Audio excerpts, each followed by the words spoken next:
Kapayapaan kailanman ang igawad ng may kapal sa yumaong ating mahal.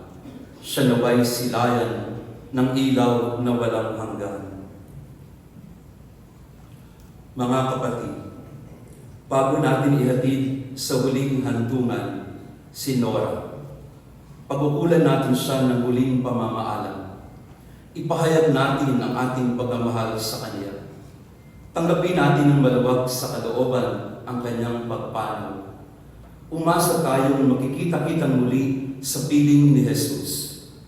Doon ay wala ng lusa, kalungkutan at kamatayan, kundi ang mamamayani ay lubos na ligaya at buhay na walang hanggan. Ang inyong itutugon, ang diliw naming pumanaw sa piling ng buong mahal. Ang diliw naming pumanaw sa piling ng buong mahal. Mga anghel, mga banal, tanang nasa kalangitan, hali kayo at samahan. Ang diliw naming pumanaw sa piling ng buong mahal. Si Kristo ang mag-aakay sa kandungan ni Abraham upang doon ay humimlay. Ang diliw naming pumanaw sa piling ng buong mahal.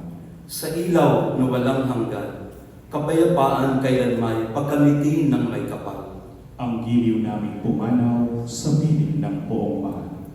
Ama naming mapagmahal, inihahabilin namin sa iyo si Nora na pumanaw sa buhay na ito. Huwag mo siyang pababayaan. Pamalagiin mo siyang buhay sa iyong piling.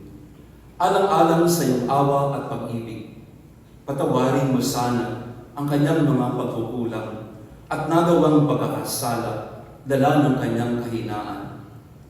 Manatili nawa siyang maligaya sa iyong piling, kasama ng iyong anak at ng Espiritu Santo, magpas sa walang hanggan. Amen. Paalam sa iyo, kapatid naming pumanaw.